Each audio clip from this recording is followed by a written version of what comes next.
In this video, we're going to take a look at the RCBS lockout die, and we're going to learn how to set it up on a progressive reloading press.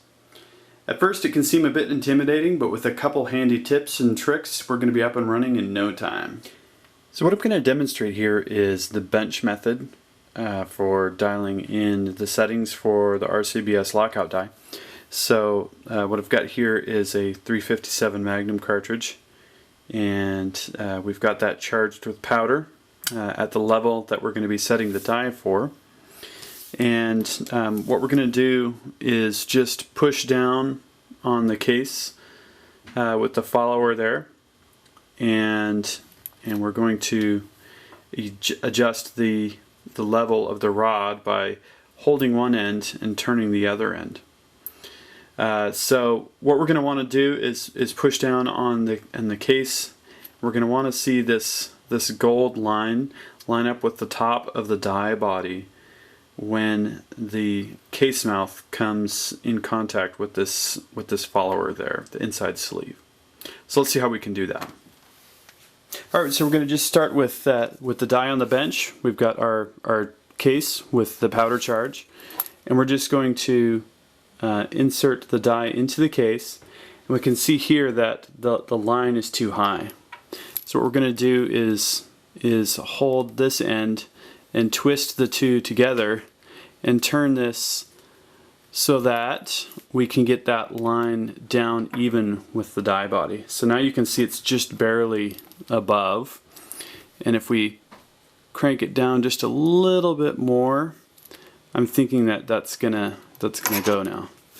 There we go. So you can see here that the line is even with the top, and when we push down with just a little bit of force, we can get that to clear. So that's how easy it is to set up the die. The die height in the press doesn't really matter. You want it to be where the foot is just barely touching the shell holder or subplate when the ram comes to the top, and we'll show that next. Alright, so we've already set up the die, and we're just going to set the lock ring back a little bit.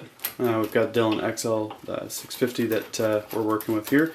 This die uses 7/8 by 14 threads. Looks like we've got a little interference there with the powder measure, so we'll just hold the ring steady so it doesn't interfere. We're going to take this pin off for a moment. And so again, the die height is not super critical on this one. We want to get the foot so that it just barely touches the subplate below the shell plate, or it can be so that it almost hits. Basically, you want to make sure that the top of the case mouth is going to push up on the indicator rod, basically. So now we can test that. Looks like our line is just a little bit high, so we can screw that down just a little bit more, see if that helps. And there we go. So we set it on the bench, and now we're just basically making fine-tuning adjustments so that we can find the sweet spot with it on the press. In a closer view, looks like that setting is going to work for us just fine. There we go. With a couple tips and tricks, we've quickly set up the RCBS lockout die on the Dillon XL 650 press. Be sure to visit ultimatereloader.com because there's a lot more information related to safety systems and other reloading press features on the blog roll and with other resources. Thanks!